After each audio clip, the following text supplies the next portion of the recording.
तत्काल न्यूज, आवाज हिंदुस्तान की।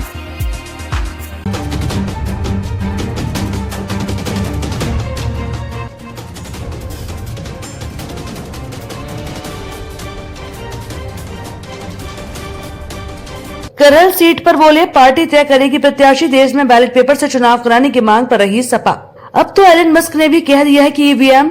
सपा नेता राम गोपाल यादव ने भी किया समर्थन, कही ये बात। प्रोफेसर राम गोपाल यादव समाजवादी पार्टी के राज्यसभा सदस्य हैं और उनके पुत्र अक्षय यादव ने हाल ही में फिरोजाबाद सीट से लोकसभा चुनाव में जीत हासिल की है। सैफई परिवार से इस बार संसद में 5 सांसद चुनकर आए हैं।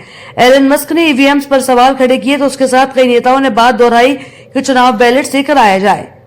सपा के प्रमुख राष्ट्रीय महासचिव प्रोफेसर राम गोपाल यादव ने कहा कि चुनावों में ईवीएम की जगह बैलेट पेपर से वोट पड़ने चाहिए। विश्व में जहां पहले ईवीएम से मतदान होता था, वहां अब बंद कर दी गई है। अमेरिका, जर्मनी जैसे देशों में बैलेट पेपर से ही चुनाव होता है।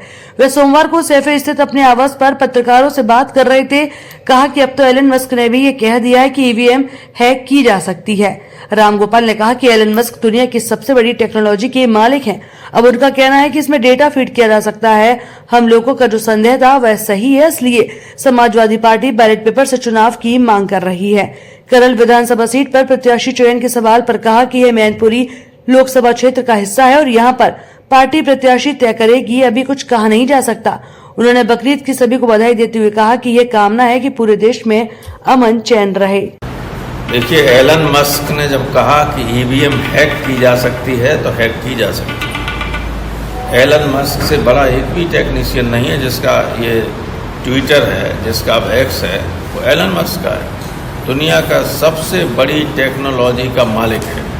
जब वो कहता है कि ईवीएम हैक हो सकती है, ईवीएम में डाटा फीड किया जा सकता है, तो जो हमारे यहाँ लोगों को संदेह था वो सही है।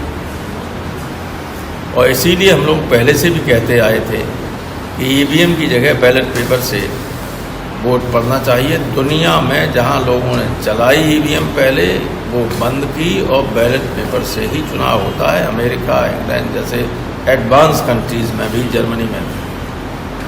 सर, स्पीकर पद को लेके अब लगातार चीज़ें हो रही हैं। इंडिया गठबंधन कह रहा है कि हम अपना प्रत्याशी उतारेंगे अगर डिप्टी स्पीकर का पद नहीं दिया गया। कौन होगा उम्मीदवार अगर उतारते हैं तो? ये हम कुछ नहीं कह सकते, बड़ी बातें बड़े लोगों से पूछो। सर, करहल विधानसभा को लेके भी अब खाली हो चुकी है सीट। करहल विधानसभा अखिलेश की है और वो विधानसभा मैनपुरी लोकसभा क्षेत्र का हिस्सा है। अखिलेश यहाँ से एमएलए थे और डिम्पल एमपी है, तो उनके क्षेत्र में मैं अपनी कोई टांग अड़ाऊँ या राय दूँ, ये अनुचित हो, इसलिए मैं कुछ भी नहीं कह सकता।